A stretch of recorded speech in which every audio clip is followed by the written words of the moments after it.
Welcome, everybody. Another week. Basketball never stops. We are back with the NBA Exchange. I'm your host, Dexter Henry. Hopefully, everybody out there watching had a great weekend. If you're listening, I hope you had a great weekend as well, too. There was a lot of stuff going on in this NBA weekend, including some wild action, some shocking things I think some of us didn't think we would see, but we will get to that later. Coming up on this episode of the NBA Exchange, we will have my man, Jumoke Davis, host of the Just for Sport podcast. He'll be on here to talk with me. We'll be bouncing around everything, all the hottest topics going on in the NBA, including some news around Ben Simmons that just came out before we started the show. We'll get to that. We'll talk a lot more about different teams around the league, contenders, pretenders, who might be in trouble, who's looking good, who's kind of looking average, who might need to be traded. So much to talk about on this edition of the NBA Exchange. But there's a team in the league that I thought before this season started was going to be very interesting in terms of teams and people talking about how good they could be. I think there was a lot of variance on there. They're over under for wins, if I'm not mistaken, if I remember correctly, because it was a while ago, was 48. And that's the Golden State Warriors. But look, Golden State, they are off to a fantastic start. 8-1. 8-1, guys. Only loss was an overtime loss to Memphis, team that seems to have their number right now. But if you've been watching the Warriors, if you've been taking a look at how they've been playing, and I said this before they had played Memphis, they look like a well-oiled machine. And it's just continuing. They're looking good offensively. They're looking good defensively. The role players they've picked up, Nemanja Bjelica, Otto Porter's playing well. Jordan Poole, after a bit of a slow start, is starting to come back on. Damian Lee has been really good for them from downtown. It's really interesting because they still don't have Klay Thompson, waiting for him to come back. James Wiseman has yet to play a game this season. Those are two starters, projected starters, that are not starting for them right now. And when those guys come back, and you wonder how they'll be integrated into the rotation, but you got a guy in Klay, if he's even, 80% of what he was before, that's a dangerous weapon that helps spacing the floor, add some shooting. You move a guy like Damian Lee back to the bench. That really helps, but their role players have played really good. And the thing is, they're confident. If you're listening to the quotes from these guys, Curry saying that he's not surprised by the start right now, and he's been fantastic in terms of how he's playing. This is a quote from Curry. We got guys that understand basketball, understand how to play. There's always good intentions with what we're trying to do, even if it doesn't necessarily work out. We're all trying to do the right things and understand the philosophy of how we've got to create shots. And then obviously defensively, our principles that we need to rely on every night. One of the things I think always gets overshadowed with the Warriors during their run is how good they were defensively. A team that was fun to watch offensively, but they were really solid defensively. And Draymond Green looks good defensively. He looks reinvigorated. The offense for the Warriors looks better. Last year, you didn't see them able to get a lot of these easy shots, but it's like all the pieces are moving right. And it's Andrew Wiggins playing well. They look really good, and they can cause a lot of problems for people. And they've had some good wins. Not like they've been beating up on the teams they need to beat up on, but they've had some good wins. Remember, they beat the Lakers opening night. They've handled teams. The only blemish is to the Grizzlies. So you wouldn't really think about it. It was an overtime loss. John Morant took over in that overtime. This is a team that easily could be 9-0. They have the best record in the NBA right now. Yes, it's a small sample size theater. We're talking about 9 or 10 games for most teams. It's not something to necessarily get super crazy about, but you gotta like what you're seeing from this team. And look, they got another test tonight on a back-to-back. They got the Hawks coming in. Hawks are on a tough road trip. We'll get to that later because we'll talk about this in my NBA picks later in the show. We'll talk about this matchup, but they got a good test on a back-to-back. Good teams. I like to see what they can do when they're challenged on a back-to-back, even at home. That's very interesting. So I think people are going to start taking notice. Maybe you thought the Warriors could be middle of the pack, but if they keep playing well and they look like a team that knows their system, believes in their system, trusts in their coaching, and I think when you see things like that, that's why it's easy to say, okay, when Wiseman comes in. There's questions about Wiseman. Will he look as lost as he did last year. Maybe, maybe not. Don't know. Klay Thompson, this is a guy that knows the system. He's going to come in and be a smooth fit. It's almost like a nice free agent addition.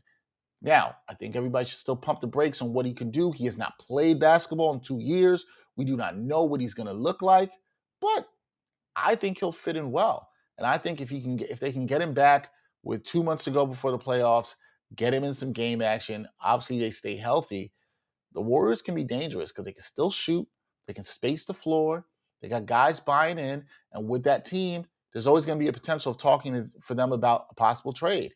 Yes, no, I don't think it'll be Ben Simmons, but who knows? Maybe they want to add another veteran. But right now, man, the role players are clicking. Steph looks good. Draymond looks good. The Warriors, man, they got to take them seriously. I think what they're able to do in the next 15 to 20 games is going to mean a lot. It's going to matter a lot for them, how they build on this 8-1 start. Because we've seen some teams, when it was 3-1, 4-1, and some of those teams have come crashing back to earth. And we're not talking about them in the same way. So again, this is still a very small sample size, but I think for a lot of teams where they are right now, 9 to 10 games, what they do over the next 10 to 15, so we get to that 25 game mark, is really, really and truly going to be telling for maybe what some of these teams can do this season. All right, now, got to talk about the team that I root for and my producer Greg roots for. Last night, the New York Knicks. And New York Knicks had an eventful weekend because they had a fantastic win against the Milwaukee Bucks on Friday. They were down 19 in this contest. I thought the game was over. I was about to switch it to another game. I was doing my Friday night League Pass watching. I was about to be done with this, but the Knicks fought back. They came back, probably easily their best win of the year. They beat the Milwaukee Bucks handily. It was almost a 20-point swing in this game. So very impressive win for the Knicks. A lot of guys played well, including R.J. Barrett, Derrick Rose, Julius Randle. They really played good defense, didn't fall in love with the three-point shot. Like myself and John Smelk talked about on Friday, Knicks got off to a bad start shooting once again, and then they were able to find their stroke. They attacked the rim. They did what they needed to do defensively. It was good. So you're feeling good if you're a Knicks fan. You're like, okay, all right. Got Cleveland on Sunday, back at home. This should be a win. But nah, my producer Greg, he knew it. He's like, this is one of these trap games. It's one of these games you might want to worry a little bit about. And I wasn't particularly worried, but here's what I didn't expect. Here's what nobody expected. Ricky Rubio. Yes. And this is no shade. This is somebody who likes Ricky Rubio, people. I like Ricky Rubio, right? Ricky Rubio was going off.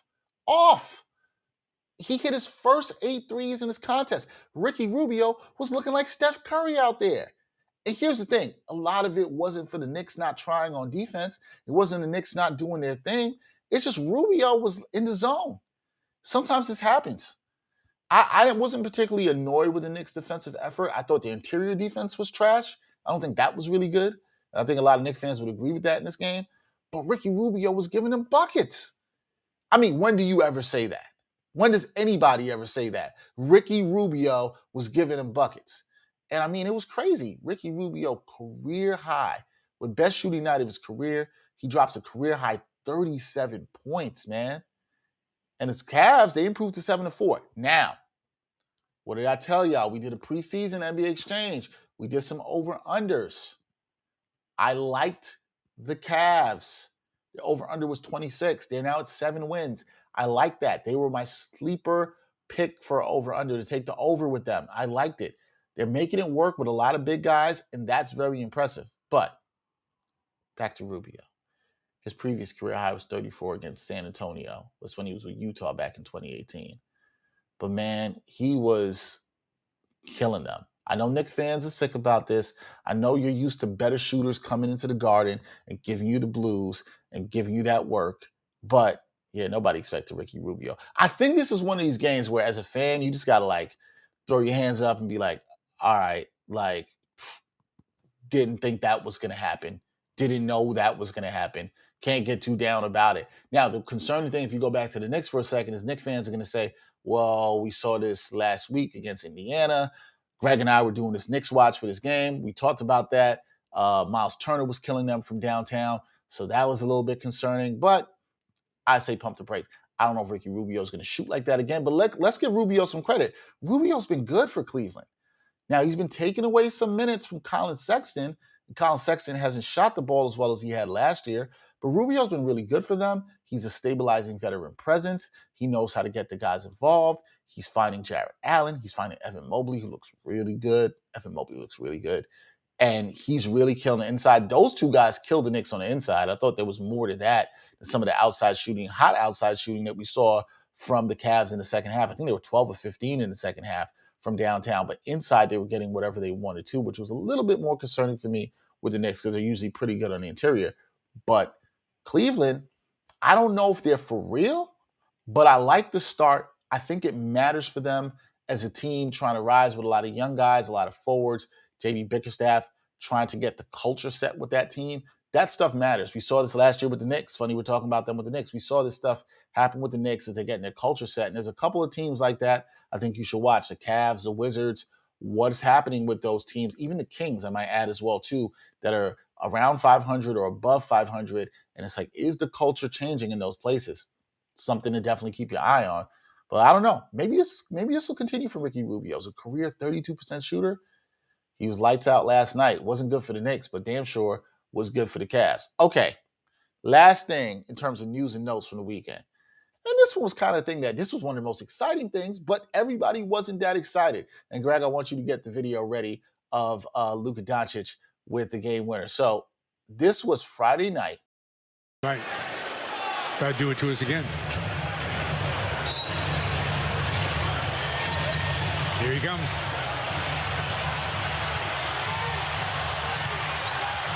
Richardson, the defender. There's that little hop. He takes it. Oh, are you kidding me? Are you kidding me? So you see that. Celtics, Mavs, tied at 104. Did the Celtics announcers even care? Did they want to be there? They had like no excitement at all whatsoever. I understand you're not supposed to get super excited for your team when somebody hits a dagger, game-winning shot against you, but you got to have some emotion to it.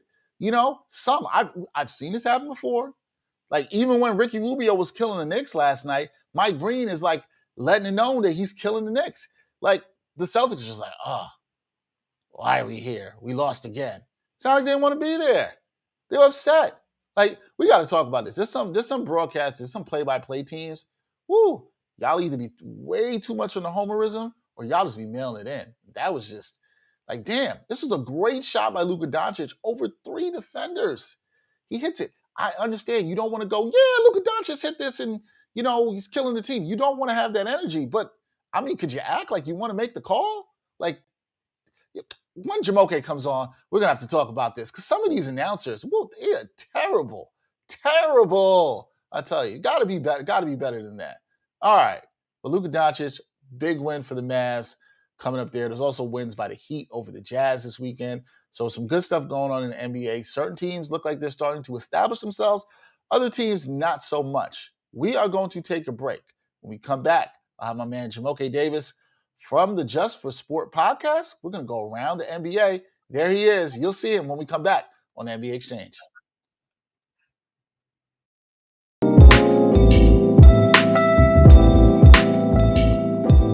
We are all adjusting to this new climate together. We're doing things a little bit differently because the world is different since the last time we did a podcast. And we are still bringing you the podcast you love while living that quarantine life. You use deodorant every day or no?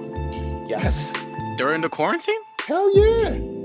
Still discussions of sports, music, and pop culture in a pod where it ain't hard to tell who keeps it real. Don't say that you don't see race. Whenever you say you don't see race, it just shows me how privileged you are in a situation that you don't ever have to think about race. No, look at the words I'm using. Perhaps, possibly, maybe. Is it the smartest thing? Probably not. Is it too soon? I would say so. I went through so many things being short, and just people would always underestimate me and always tell me, like, you're not going to make it, you're not good enough. I know. But I told you, Dex, come on, son. We just talked about this. Whether you listen or watch, stay home, be safe, and subscribe to the Ain't Hard to Tell podcast on YouTube or your favorite audio streaming platforms today.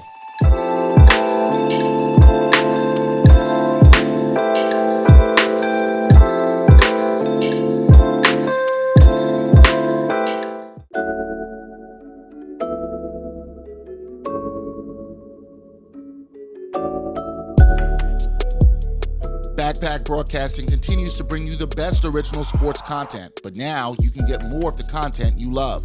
For as little as $3 a month, you can get access to bonus content, including behind-the-scenes footage and interviews from the Sports Walk, Sideline Stories, or the Ain't Hard to Tell podcast. All this exclusive content comes via Patreon. There are tiered levels of patronage, and each Backpack Broadcasting patron receives exclusive perks. Your support helps Backpack Broadcasting create more of the original content that you love. Visit Backpack Broadcasting's Patreon page and become a patron today.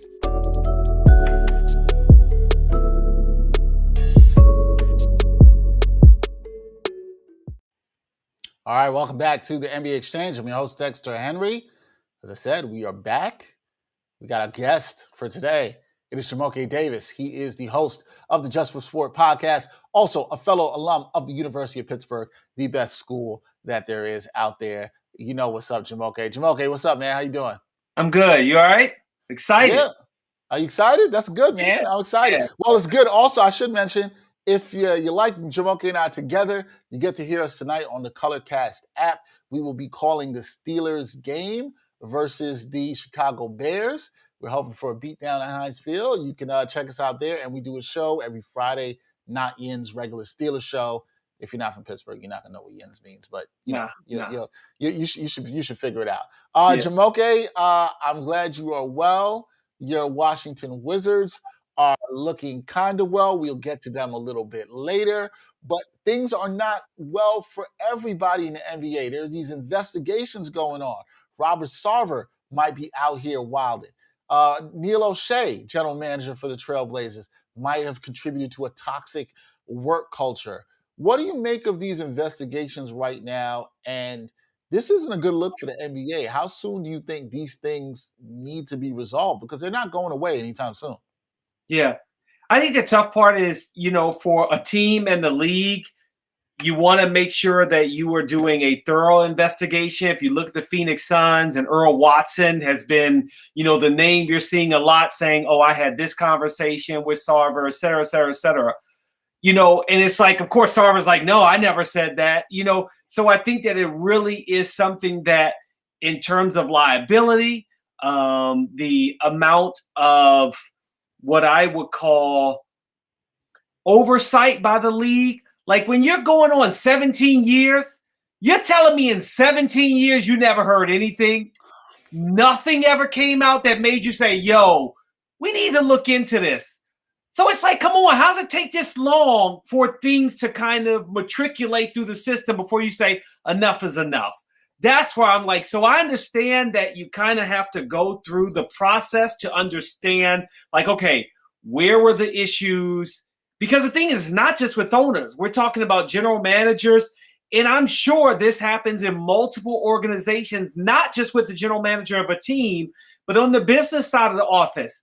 Like, you got to not just think that when you're looking at what's going on with the team and the culture, that you got to really look at the culture of everyone who's in decision-making processes, not just the owners, not just whoever's in charge of basketball operations, because it trickles down from there, yes, but that culture permeates. And you think about who they hire, and then you look at, okay, your hire may be somebody who agrees with your mentality and the way that you were treating. If Sarver's saying, he's treating people like they're his property. Well, you think in many ways the people you hire also may have that same mindset. So the league has a lot of work to do to try to figure out what's going on here.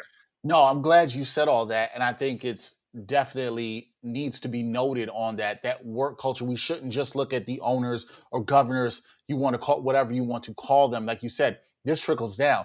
If you have worked in a toxic work environment, if you've experienced any of this, I have. If you have done this, then you know this too, Jumoke. If you have done this, then you know how this stuff trickles down. It's not just the people at the top. They are responsible, but you know this stuff trickles down. Do you think that we're going to see the NBA take this seriously? Because I think you also made another good point, Jumoke, in that things have been going on for 17 years or multiple years, and that you haven't heard anything, right?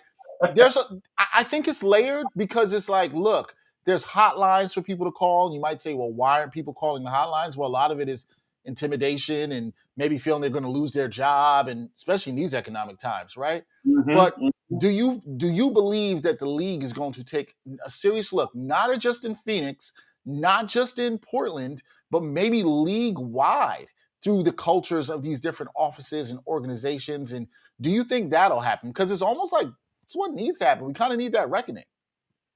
I don't think anything is going to be groundbreaking with any of these investigations. What you're going to have happen is there's going to be a scapegoat. It's going to be one person that is going that where they're going to hope that, hey, let's just go. Hey, Sarver, you can't own the Phoenix Suns anymore. Let's move on. And that will kind of wash over any of the issues. Similar to the NFL with the Washington football team and John Gruden. You think just because they got rid of John Gruden, it's like, oh, no, that's the end of it? No. So I don't think that there will be enough that will be done in terms of really changing the culture within the league, but more so within that organization. I think that's something that can take years. And again, the investigation needs to go beyond just saying, oh, it was the owner, right? I mean, you look at the Clippers. You know, you could kind of say that Donald Sterling, by getting rid of Donald Sterling, maybe that was kind of like the end of it, because in many ways, yes, you know, the phone call that came out that was secretly recorded, you think that's just him, but no, it isn't. And we know that. But the problem is exactly to what you said. Yeah, you could have a hotline, but it's one thing to say, okay, we're going to make sweeping changes versus one person. Let's just remove that one person. Everything's fine. Everything's rosy. And that's never the case. And I think it's really difficult for the league to try to figure out, okay, how do we tackle the issue so that for fans, but really more so for the employees, that they feel comfortable, that they are in a safe working environment. And that's what they've got to tackle. That if they're that, yes, I work for an NBA team, there is a hotline. If you call that hotline, you got to know that that hotline actually is a hotline where people are listening. And it's not just thinking, let's just give people an outlet to just talk. Almost like gossiping, but you're not really going to do anything, especially if you're concerned that the owner is like, well, where's my liability in this? If you're the league, who are you protecting first? It's the ownership group. Come on. Let's be realistic. It's not like the NBA is going to turn on, you know, let's say if the hotline had a bunch of allegations for 16 other teams, and all of a sudden there's going to be 16 investigations going on that you're going to hear about it on a national scale. You're really not. In the end, the league wants everything to be quiet and let's just focus on the basketball. And that's the unfortunate thing, because for the employees, we know how important, like, to have a job. I mean, everybody I told, oh, yeah, I work for the Washington Wizards. Oh, that's cool. So you don't want to lose your job. So you're not really calling the hotline because you don't want to have a spotlight put on you. And that makes it very difficult to really address real concerns within an organization. I think you make another great point, Jumoke, in that about people not wanting to come forth, whether it was in Phoenix, because I think when people look at Baxter Holmes' article that came out about Robert Sarver, and I talked about this on Friday, and Baxter talked to 70 different people, right? Not a lot of people were willing to go on the record. Now, Earl Watson put his name on it, but he's got financial security from being an NBA player and a head coach, right? And a coach in this league. I'm forgetting the Corliss Williamson also put his name on the record as well, too, and he's had some financial security. So those guys are a little bit different. And that's not to poo-poo them putting their name on the record. It matters. The thing is, what I think people don't trust, I don't care where it is that you work, most people don't trust HR because they know that HR isn't really for them. You know, HR is kind of a lot of the way that certain communities look at the police. Like, it's not really for us, right? And I think that's how people feel about HR in that way. And I can say this as somebody who's worked in a toxic work culture and went to HR and complained about things and had things on record and had people from HR pretty much look at me like, all right, just keep your head down and keep your work going, right? And this is what people are afraid of. And this is why people don't speak out, particularly women. And women getting shamed a lot, right? Or Black and brown folks, which is the problems in here, getting shamed a lot. So you're right. There has to be wide sweeping changes for these investigations to matter, Jumoke. We have to see that. I don't know when that comes, but we'll see. All right, let's actually talk some basketball. Go ahead. Go. We talk basketball. I just want to say one thing. You look at Earl Watson, right? He last coached for Phoenix in 2018. Yep. All this time, you never had anything to say? All of these times you're saying that Sarver was using the N-word. And it's good that he's coming out now. Yeah. But that's where, even for a head coach, with all that security, he was still like, didn't feel comfortable, right? Nope. He still didn't feel comfortable, right? And I know what you're saying. It's not something. You're not saying what other people might be like. Well, why didn't he say nothing? This isn't victim shaming. This is just saying the problem exists and why he didn't feel comfortable to come out at that time and say that something was wrong. That's the problem, and that's something we should look at. All right, Jumoke.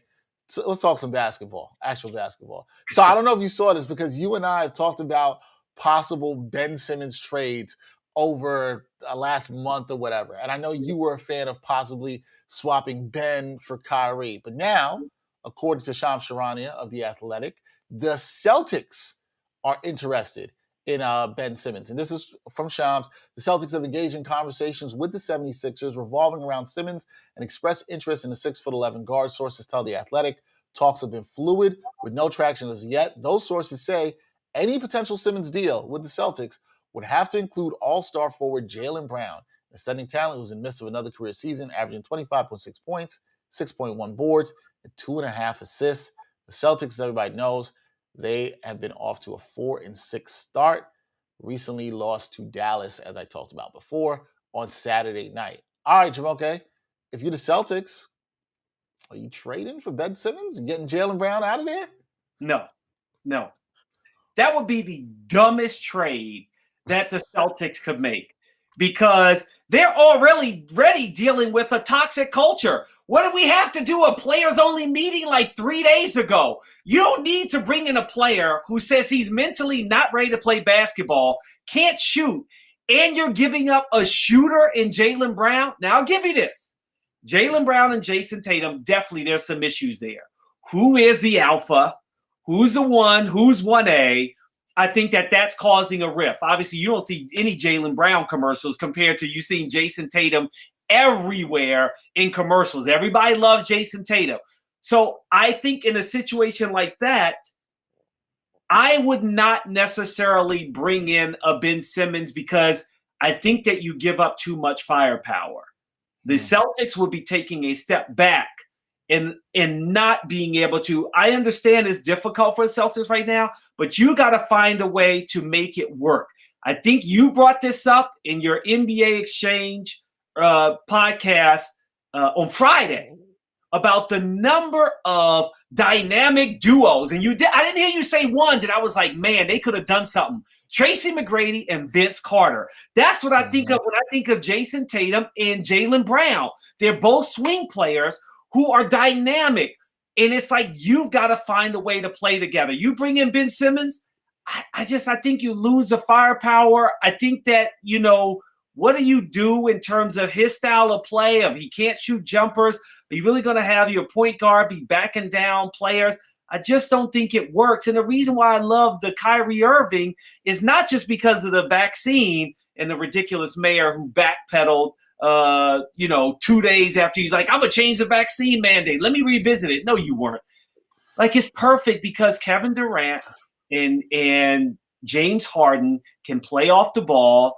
And then you just have Ben Simmons. All he has to do is bring up the ball. He's a great defender. You could put him on the best player. It just works. And I think when you talk about, the 76ers want the best player they can get out of a deal or draft picks, you're just not really going to get that. At some point, he's just going to hold out. You're just going to be stuck with Ben Simmons. I mean, if on the Sixers side, if you can get Jaylen Brown, I think that's pretty dope for them. That's pretty dope for them if they can. I'm with you. What this says to me, and I spoke with somebody who's around the Celtics right before the show, and the person said to me, the only thing that makes sense is that there's possibly serious beef between Jaylen Brown and Jason Tatum, which you alluded to. And this is why this is getting out there, being floated out there. My producer Greg also said to me, well, it could also mean Marcus Smart maybe wants out, or they'd get it, package him in a deal as well, too. I mean, he's a very tradable contract, and that makes a lot of sense to me.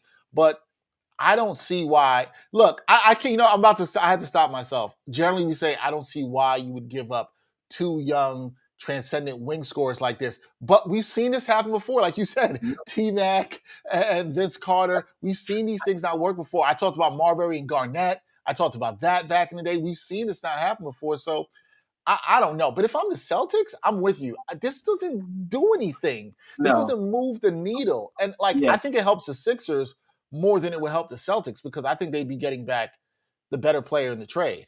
I think they would.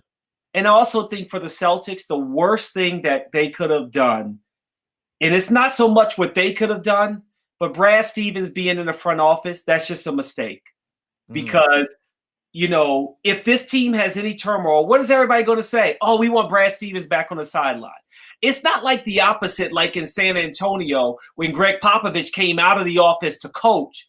This is Brad Stevens is still looming over the organization where anytime there's going to be any sort of culture shock, turmoil, everyone's just going to be like, oh, yeah, we need to go back to Brad Stevens. I think that team and that organization is in turmoil all around. There's a reason why Brad Stevens is like, yo, I don't even want to coach anymore. I want to be on the sideline. It's just too much, too many egos. I cannot handle managing everybody on that team.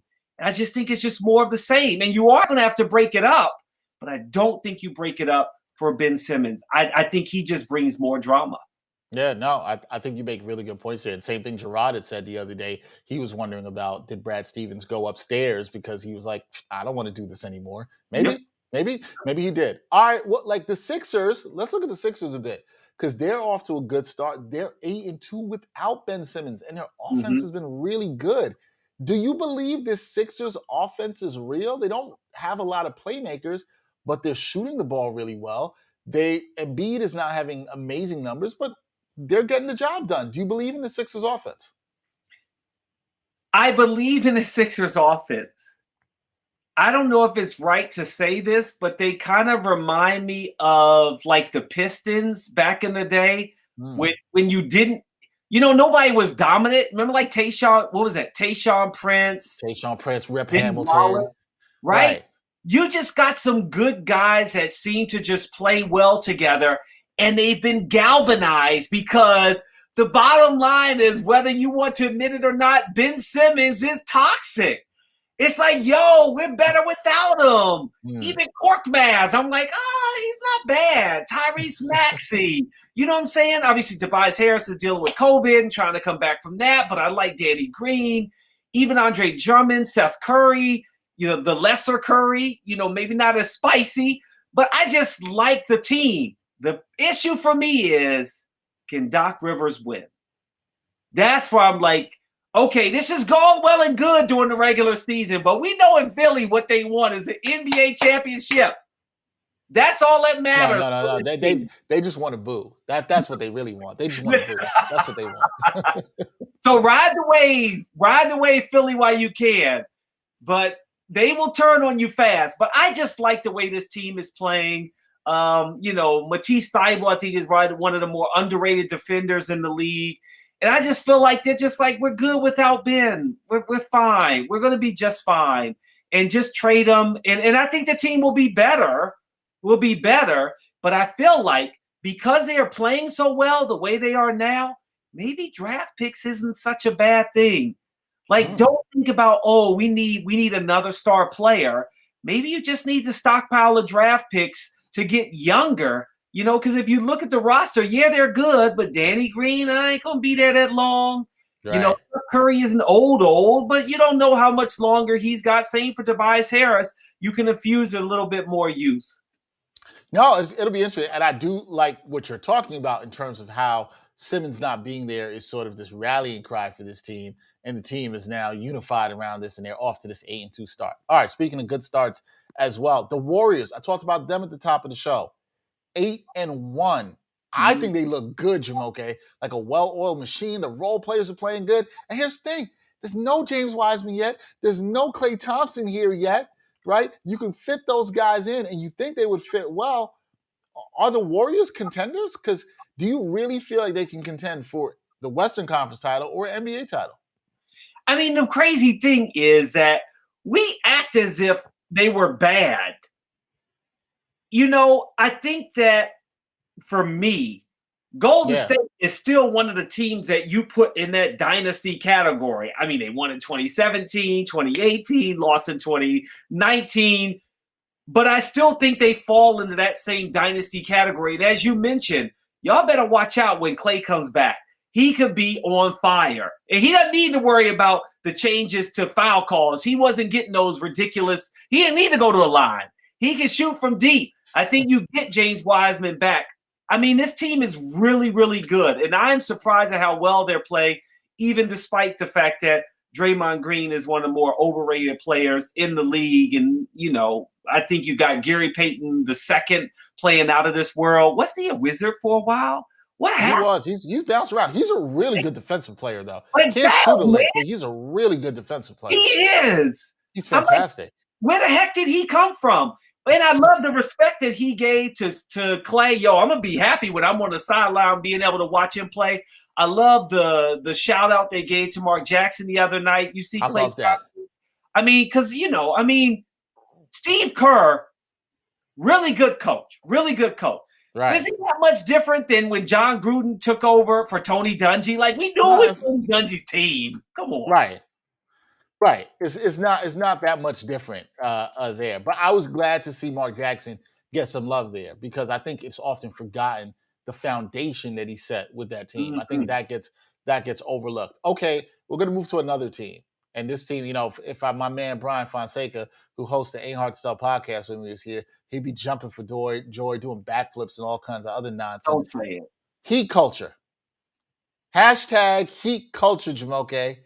Is it real? Are you feeling the heat? I think it was a couple games ago. They were the number 1 rated offense in the league. They've bumped down a little bit between that. Tyler Hero's hot. He's out here lighting it up down there in South Beach. He's doing the thing. We'll have some Heat Riders on the next couple of days to talk about this. But are you a believer in hashtag heat culture?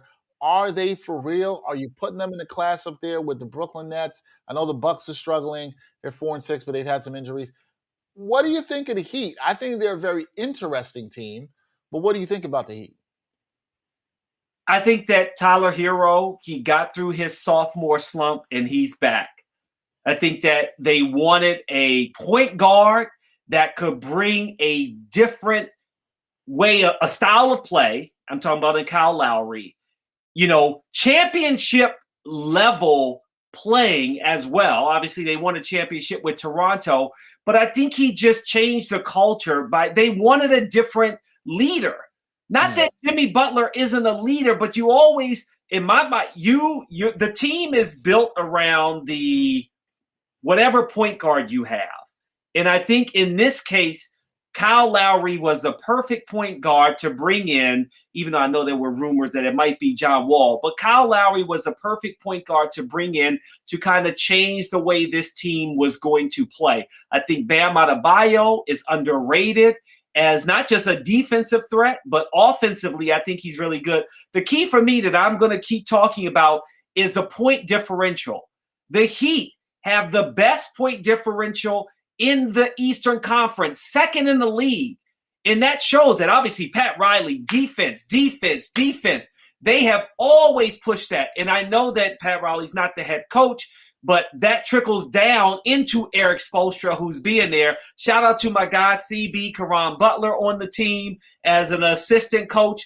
I just like their culture. Miami is always, in my mind, I know this is crazy. Maybe you would disagree with this. They remind me of an old school Knicks team. Well, I mean, that's what I feel like. No. I don't disagree with that at all. I actually don't disagree with that at all. And they're better offensively, but they kind of remind me of those teams in that old school Knicks Miami battle. They're going to muck it up. They're going to get dirty with you. They're playing really good defense. They're going to get physical. You saw that the other night against the Jazz. They had a 19-point lead. They blew it at the end practically, but they had a 19-point lead. They closed them out. They're tough. They were getting physical with Gobert. Bam looked good. There's things I like. The only thing I worry about is it's a little bit like the Knicks. So I think the Knicks have more playmakers than them right now, not as good defensively. But I just worry about some of their late game execution on offense. Mm-hmm. But I think, Jumoke, and this is where Brian's going to get excited, I think that they can make it tough for a team like the Nets. I don't think they'll beat them, but they can make it tough. They've got guys that can get under the skin of Durant and Harden, and you wonder how that goes. But yeah, they're a team to watch. They look good. I can't knock. And I think the point differential is a great point about them. Mhm. They look good and they're dominating teams right now. They only had, really one alarming loss, you can say, but like they look good, man. They look good Yeah. right now. And there's no reason to think that they can't keep this up. If Tyler Hero's playing like this, the only thing that's been bad about them is Duncan Robinson hasn't shot the ball well. I think he's only shooting like 32%. He hasn't shot the ball well, but if he ever starts getting it going, they could be interesting. Okay. You And now probably saw the 5-game West Coast trip. Let's see Right. how they do, on the road. I think that's going to be another tough, not just a tough road trip. I mean, you got Lakers, Clippers, Jazz, Oklahoma City Thunder, and you start with Denver tonight. Let's see. And we might be saying something different about the Heat after this 5-game West Coast trip. We might. We're supposed to, after that 5-game West Coast trip, we should have one of their beat writers on. I spoke with them yesterday. It was like they want to come on the show after the 5-game West Coast trip. So yeah, we might be talking a little differently about hashtag Heat culture, and might not have Brian and my man Timmy shaking the pom poms. But we'll see. We'll see how that goes. What do you think? What do you make of the Mavericks? My boy KP is back. You saw Luka Doncic with the Magic the other night, hitting a fallaway shot over 3 Boston Celtics. Are the Mavs contenders? They're up to 6-4. They've started playing a little bit better lately. Are you buying the Mavs? Nah, not really. I mean, to me, you need more than one superstar on that team. And I think they have some really good role players. Right. But outside of that, it's really Luka. And I just don't know if Luka can carry a team to a title. I mean, who else on that roster scares you? Who else on that roster are you like, okay, they can be counted on a consistent basis every night? Tim Hardaway Jr., as you know from the Knicks. Stop Okay. it. Okay. I thought you were about to say you Oh, thought no, Tim no, Hardaway no, Jr. no, no. I was like, please, no. I know about all. I wanted to drive him to the airport. I was trying to drive him to JFK as soon as possible. I know about that. I just feel like they're just an okay team. And then you also add to the fact, again, with that point differential, they're in a minus. They're winning games, like you're saying, game-winning shots by Luka. And I think what I saw from Luka last year in the playoffs is a whiner. He's going to be calling for calls. And I think the refs are just saying, I'm not really buying it. I mean, okay, 4-1 at home, 2-2 on the road. I think they're okay. And realistically, you look at this team, they're averaging, just over 100 points per game, but they're giving up their defense. It's 106. 106. They're not a good team. They just got lucky in a few games, and I don't see them continuing to stay near the top in the Western Conference. I just don't see it. Yeah, it's hard for me to buy them unless I see KP consistently on the court. He just came back from being injured again. He leads the league along with Anthony Davis and trips to the locker room. So I just, it's hard for me to say. And this is somebody who's a Luka fan. Yeah. And I'm just like, I'm with you. I don't think they have enough around him.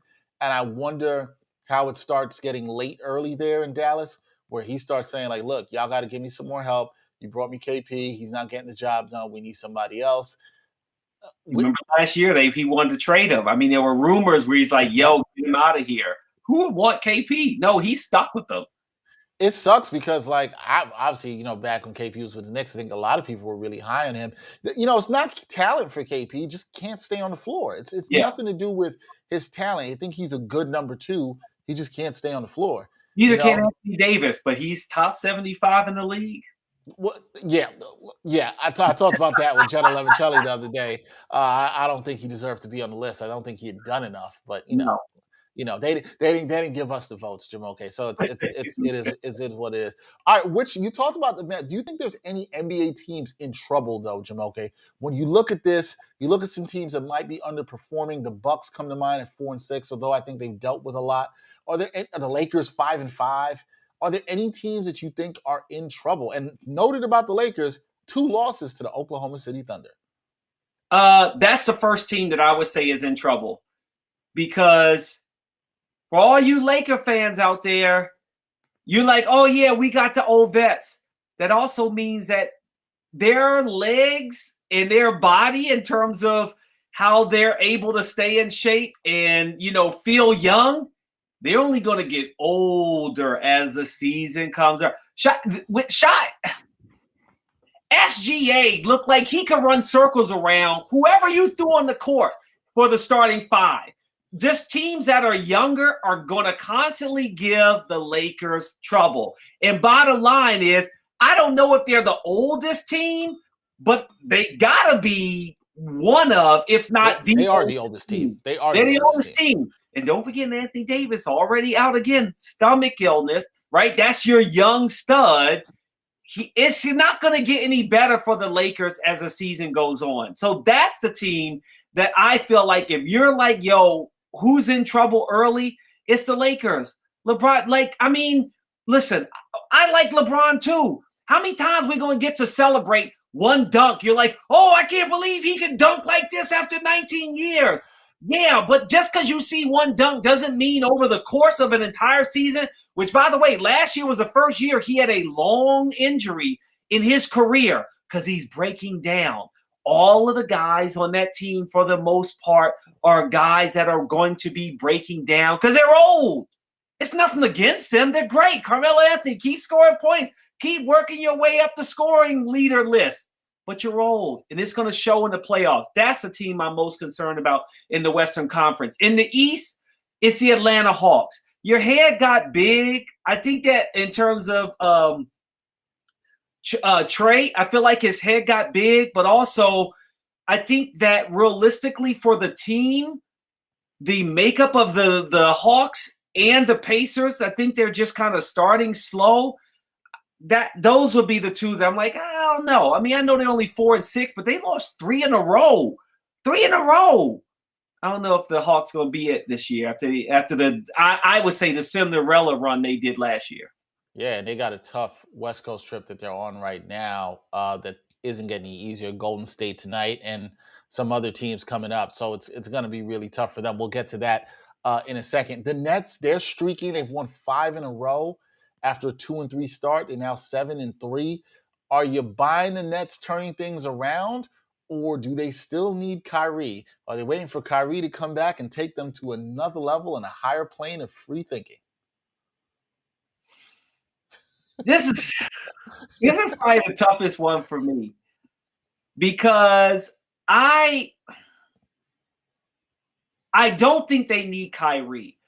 But as we all talked about last season, and I think it's the same for this season, is you really have a situation where, once again, how long are you going to go without having the dynamic trio on the court at the same time? That's where I have an issue. Their defense is not very good, but they can fill it up. I think the fact that they're 7-3, and we haven't even seen James Harden having a really good season so far. Will I say that they're not old like the Lakers, but like LaMarcus Aldridge, Blake Griffin, James Johnson, Patty Mills, Paul. These guys have been playing good lately. They've been playing good. The role players have been playing good. Old. If I'm going to say about the Lakers, I got to say the same thing about the Nets. Like, yo, you got to infuse some youth. You let Spencer Dinwiddie go, and I'm just like, how long are you going to get by with Patty Mills? How many times, even with the Rockets, Dexter, what would they say in the playoffs with James Harden? He was worn out. You got to put him off ball. Stop bringing up the ball. And if you're not going to do the Ben Simmons, Kyrie, the other trade I've been saying, you got John Wall sitting on the bench in Houston. Make a trade, bring him on the team, let him run point. Again, you don't need him to shoot. You don't really need him to even get to the rack as much. You just need a point guard to take some of that pressure off of James Harden and Kevin Durant having to have the ball in their hands. But I think that they are actually an old roster as well. And I think you may see them break down there. And don't get me talking about Bruce Brown. He was awful in the playoffs. Some of his decision making, I don't like him. All right, we'll see what the Brooklyn Nets and some of these older teams. All right, last thing before I get you out of here, Jumoke. there's been a debate among our friend group and through the Backpack Broadcasting, Just for Sport, 7-footers, Bros Pod community, myself, you, others. We had a comment here on Patty Mills. Patty has easily been one of the best pickups for the Nets this season. He's so fast on either end. I don't feel like his age shows in the court. He's been good. I think he's been good as a role player. Thanks for watching, Big Teeth. We appreciate you.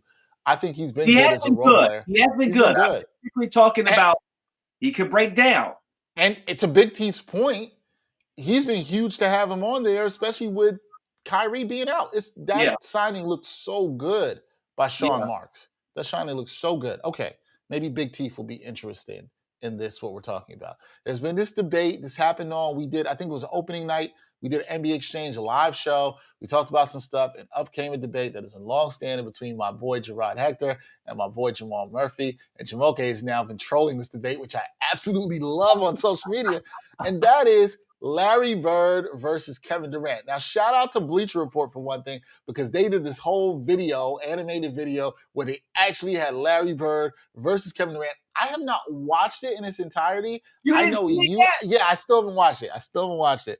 But I know you did, and I think it validated what we feel, that Kevin Durant is a better player than Larry Bird. And if Kevin Durant went one-on-one with Larry Bird, both players in their prime, Kevin Durant will give him the business. Right? I think so. And our producer Greg has brought up the animated video from Bleacher Report. Again, shout out to Bleacher Report for this. This debate has been interesting. It's gotten a lot of people's heart rate up, Jumoke. People have felt very impassioned about this. Make the case so the people know why you're rocking with KD over Larry Bird. Kevin Durant, let's just go over the nicknames. Durantula, KD, Slim Reaper, Easy Money Sniper, The Servant, Green Room. I mean, some of those I'd never heard. I never heard that. I never heard that one. Are you looking on Basketball Reference? Yeah, I was. They always have some nicknames. I'm like, where did that come from? Where did they get that from? Before. Yeah. Okay. Larry Bird was not athletic. Let's just start right there. Okay. Was he sneaky athletic?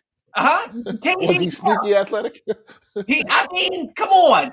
I mean, if you want to say I don't even want to say for a white player. No, he just simply was not athletic. He could shoot the three, and okay, you could say he could play defense, but back then, the game wasn't as fast as it is today. The players weren't as athletic as they are today. Kevin Durant with his, spoiler alert for anybody who's like, oh, let me go watch it and see who won. I'm giving you the spoiler alert. Kevin Durant won the game. Because at the end, it was like, okay, they went back and forth, and you could tell whoever was doing the animation was like, yo, we got to give Larry some help. We got to kind of let KD get in there and get a few points and make fun of each other. In the end, what it came down to was Larry Bird was trying to drive. There we go. He's trying to make his little layup. And then Kevin Durant was just like, oh, yeah, because y'all act like I can't play defense. Well, yo, I can play defense. And he swats Larry Bird's ball into the rafters. That's what would happen every single time. There's no way Larry Bird has the athletic ability. He can't cross up Kevin Durant. All he can do is step back and shoot threes. That's it. There's no way he wins the game. It's ridiculous. I agree with you. However, there are other people who don't agree with you, and they're very passionate about it. And I hope these debates continue, and I hope Bleacher Report puts more animated stuff, because I think people need to see it in some way. I know it's made up, I know it's animated, but I'm not sure you're thinking about the possibilities. And I would like to put out the point for my man Gerard Hector, who is on the same side as Jumoke and I, with that KD is better than Bird. If you had all these players on the court in their prime, and you were going to take just purely on talent, not accomplishments, talent, you were going to look at these players warming up on the court in their prime, all the best players, I find it very hard to believe you're probably going past maybe 5 players before you get to Kevin Durant. And I'm just here to say one of them players is not going to be Larry Bird. I'm not saying Larry Bird wouldn't be picked in probably the top 10 or 15. I'm not doubting that at all. I'm just saying, you look at Kevin Durant, you see the height, you see the shooting ability, you see the handles, the defense that Jumoke noted. Come on, man. Come on. And by the way, when we all have noted in our debates, and you can look at it too, Kevin Durant has a better career three-point shooting percentage than Larry Bird. So the one thing that everybody's like, oh, but Larry Bird shoot the three. Bottom line is he didn't. He didn't when he was playing, right? I mean, come on. Bottom line is. Their argument would be, well, it was the era. You did not shoot as many threes. And then people are going to go to the weak argument. It's like, well, he won that three-point contest one time and turned around. Right. Don't give me no three-point contest. Don't give me no three-point contest. Come on. And I'm sorry. Like, I love my man Slide. I know it's been his argument. But he saved the league. Saving the league doesn't count. Nothing to do with that's not to do with talent. Like, that's not it. Like, come on. Yep. That's not it. Let's not go. All right. Kevin Durant over Larry Bird. Come on. Y'all know. You know what it is. We know what it is. I'm sure this debate will continue. I'm sure there'll be other players to talk about for sure, Jumoke. You know that. But Jumoke, thank you. Do you want to stay around with me? You want to take a break and come back and do some picks with me? You want to do some picks with me? I'm good with that. All right, we're going to keep Jumoke to do the NBA picks. Let's see if he likes my picks for tonight. We'll take a break. We're going to show you a teaser of the upcoming episode of the Sports Walk, which will be premiering at 12 o'clock at noon. Matthew Robeson, writer from the Daily News, he took the Sports Walk this week. So you'll get a little snippet of that. And when we come back, we're going to give our NBA picks for tonight. All right, all that when we come back on the NBA Exchange. The public health, we have no more time for alternative ideas. Like, you should be listening to the people who are experts who are trying to help us get out of this. For something as serious as COVID, it's not beneficial to anyone. So don't listen to Aaron Rodgers, don't listen to Kyrie. Get your shots, please, and we can get this fucking over with. Seattle's a basketball town in a lot of ways. There's a lot of NBA players from the area. The only thing we need now is a team to kind of tie the bow back on everything. And that's when I think the city will sort of elevate again. I think you start from the ground up, get the Sonics name back, and just, do the whole thing all over again with the idea that, like, this is here to stay. You should still be able to root for your favorite team without worrying about how it's gonna affect the part of your brain that has to do it for a job.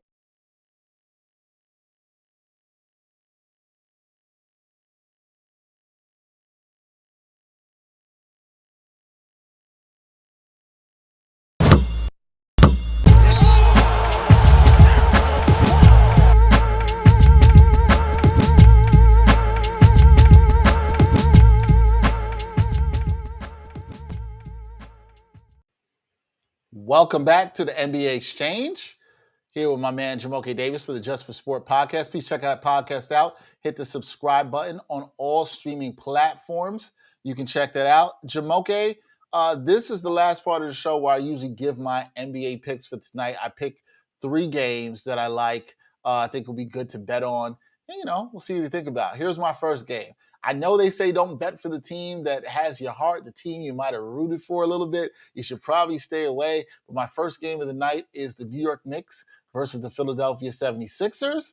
The line for this, the line might have changed. So I want to check this because some information just came out, and I'm going to check this right now to make sure that the line has not changed on this. Information that came out was the Sixers are not going to have Joel Embiid tonight. He will be sitting out due to rest. A little bit shocked about that. This is a back-to-back for the Knicks. I thought the Sixers would play Embiid tonight, but Embiid is sitting out. The Sixers, at the time of seeing this before, they were favored by 3.5 points. I've now seen that line has actually gone up to 4.5 favoring the Sixers, which is disrespectful to the Knicks. I don't like it at all. But hey, if the Knicks are the underdog, bang this. Take the Knicks. The Knicks got a tongue lashing, Jumoke, I'm sure, from Tom Thibodeau last night. Did you see this, Jumoke? Ricky Rubio was hitting threes all over the place, looking like Steph Curry. Ridiculous. It was just absolutely ridiculous. Whether Embiid was playing or not, I actually like the Knicks here. I was like, look, take the Knicks straight up to win. I think it's a good bet for you here with the Knicks straight up to win. It's only plus 100 on the money line, but hey, you're getting pretty good odds there, decent odds there, I can say, almost even money, getting it there. Take the Knicks. I like the Knicks even more. Without Embiid, the Knicks played them well last time in a fantastic victory at home. They did a great job of shutting down Embiid with the physicality of the centers. I just think the Knicks bounce back. This is a back-to-back for them, short trip down I-95 to Philly. They get the job done and they bounce back. What do you think? Knicks, Sixers, how you betting this one, Jumoke? Joel Embiid being out, I think I would take the Knicks. I feel like Ricky Rubio, you know what I'm saying? Players just have one of those games. Right. Right. Like, Sometimes it just they happens. were playing Yeah. bad defense. It's Right. just, It was the Knicks weren't playing bad defense. It just this guy just went crazy. It happens. Couldn't even Yeah. be mad at it. without Joel Embiid, I mean, I'm seeing on DraftKings at +1 for the Knicks. Now it just changed to Now it changed. Okay. 1.5. I would take the Knicks. I definitely would take the Knicks. Okay. You with me on the Knicks for this I'm one? with you on that one. Yeah. Okay, you with me on the Knicks for this one? All right, my next game, Nets versus Chicago Bulls. Now the line for this was interesting to me. The Bulls at home, they're favored -1.5. Right? I think it's a little bit too much respect for the Bulls. The Bulls 6-3, the Nets 7-3. Nets have been playing well. They're putting their 5-game winning streak on the line. I still do not trust the Bulls defense. I do not trust that defense at all whatsoever, Jumoke. The Nets have been playing well. The role players have been playing well. I know you're concerned about the age. The Nets +105 on the money line here. I would take the Nets with the points. Give me the Nets and the points. I would take them if you want to bet the spread, but I also would be willing to take the Nets straight up here. I don't think the Bulls get this done at home. I just think the Nets are playing good. I think they have a lot to prove after their slow start. 5 in a row. They want to keep it going. They, like the Sixers, Jumoke, want to show they can get things done without Kyrie. Give me the Nets with the points. I'd even be willing to take them straight up on this one. Give me the Nets over the Bulls here tonight. What do you say?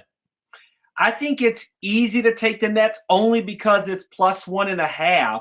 But I can see the Bulls winning this game. They've lost 2 in a row. I like their roster with Lonzo Ball. Lonzo Ball, luckily, he just barely. For real, Joel Embiid's punch really hit his hair.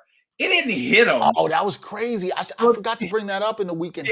That was crazy. It hit his hair. Do you think Embiid should have got a tech for that? I didn't think he should have got a tech for that. No, because it's like it's not like it's ridiculous for the referees to be like, oh, he was throwing a punch. No, it was like throwing it at the air. He was not in any way trying to hit Lonzo Ball. That was an accident. Yeah. You know what I'm saying? If Lonzo Ball went down on the ground and was making a big deal, maybe. But I just realistically, I like Lonzo Ball. I think DeMar DeRozan was a good pickup. This is a completely different team. Zach LaVine is an all-star. Nikola Vucevic, I think he will give the Nets trouble on the inside. They got them old heads for the Nets. I actually like the Bulls in this game. Okay, you like the Bulls? You taking the Bulls outright? Yeah, I'm taking the Bulls. Taking the Bulls outright. Okay, and our last game of the night, Hawks versus the Warriors. Now, we talked about this game a little bit before. Warriors are 3.5 favorites in this contest. The Hawks, man, they are on a torturous 12-day, 7-game run. And they're playing some of the best teams in the NBA, starting with the Warriors, right? And so this is just a tough stretch. You talked about how you don't like the Hawks. They're not looking good. The Warriors are on a back-to-back. They just won last night to improve to 8-1. I think if you're the Hawks, though, right, you kind of want to start this trip up good. You know what I mean? Because the next up for them, listen to this, at Utah, at Denver, never an easy place to play. Yeah. Then head home to play against the Bucks, right? Who they're going to try to get healthier and better now with Drew Holiday back. The Warriors actually might be their most winnable game or the best matchup for them. I think this is a game they have to have. I don't love how they've been playing, but I think they might be able to catch the Warriors here on a back-to-back. I think they might be able to figure something out here. They better figure something out here.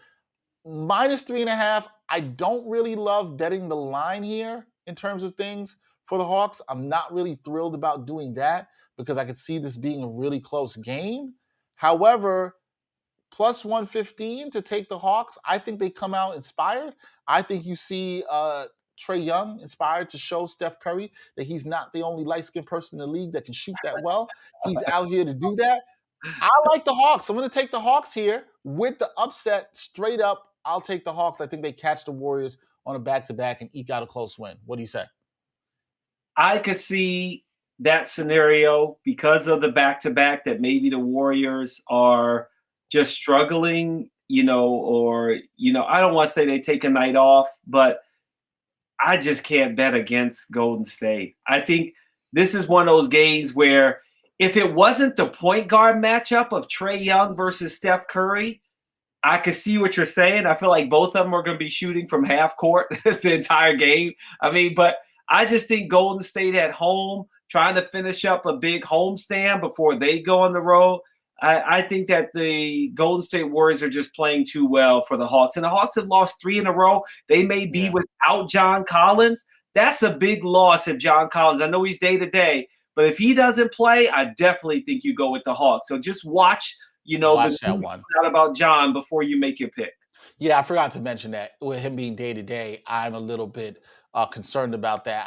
I would feel better because I think they'll be motivated to start. I think the Hawks will play. They'll show you some fight tonight. It's a tough one. I think they'll show you some fight. 3 in a row, like Jumoke said. I think they show some fight tonight. We'll see how they do. Big Teeth, thanks for sticking with us. He says the refs are going to have an effect on the Nets Bulls tonight with the amount of no calls Harden gets now. He gets straight coddled in the paint and still gets nothing. Now, look, here. Gerard and I talked about this last Wednesday, and I don't know how you feel.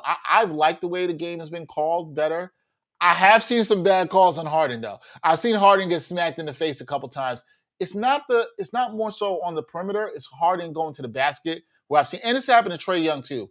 I think both of them hunted fouls, which I haven't loved, but I have seen the refs not give them the calls going to the basket where I've seen them get hit in the face, hit across the arm, where it's like, all right, come on, you got to call that. I like them eliminating the hunting fouls, but Harden has had a gripe on a few. The problem is those guys been hunting fouls for so long, ain't nobody feeling bad for them. No, ain't nobody feel except for the people like Big T rooting for the Nets. I understand, bro. I get it. I understand. I'm not even shaming you for that. How have you liked the way the game's been called, Jumoke? You been feeling that? I mean, I just think they went a little far. Realistically, there are only 2 plays that they should have been paying attention to, and Trae Young and James Harden were the master of it. When Trae Young would bring the ball up, and all of a sudden he stopped, and then the defender would run over him, that play needed to stop. And then and they aren't the only 2, but basically when you're shooting a 3 or any shot and you kind of lean into the defender when you know realistically they were going straight up, those are the only 2 calls you really need to concern yourself with. You know, going to the basket, I don't think that there was ever a situation where the James Harden or Trae or John Wall was famous for that too. They should have been getting those calls. They should continue to get those calls. So I don't like that. Just like you said, I don't like what's happening at the rim, but I do think that, you know, the calls outside the paint, the way that Trae Young was stopping in the middle of the court and getting the player to run over him, I didn't like those kind of flopping plays. So, you know, overall, I'd say 80% of me is good with it. But I do want to see the old James Harden. I just feel like it's weird to see that he's not averaging close to 30 points a game. It's just weird. Yeah, it is weird. Like, yeah, I think they've gone a little bit too far with the stuff at the rim. That's been my problem. That's definitely, while I've loved the way the flow of the game has been, I've been a little bit annoyed about that. Even watching some other games, I've been annoyed for other players. So we'll see. All right, that's it for this edition of the NBA Exchange. Thanks to our guest who stuck with us for a long time, Jumoke Davis. Please catch him, as I said, on the Just for Sport podcast. Subscribe to that as well. Want to remind everybody, we run the Patreon commercial in here. It ain't easy, it ain't cheap to create your own content. You got to support us. Some support, become a patron. This is how we're able to produce this good content we do at Backpack Broadcasting, the Props Network. Any bit of support helps. There's different levels of patronage that you can go. And I want to thank you to the people that actually do support us right now, our patrons that we have that support us.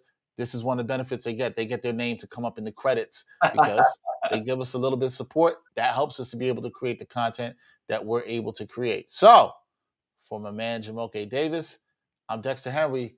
We will see y'all on Wednesday, NBA with Nuance edition of the NBA Exchange. Until then, peace, y'all.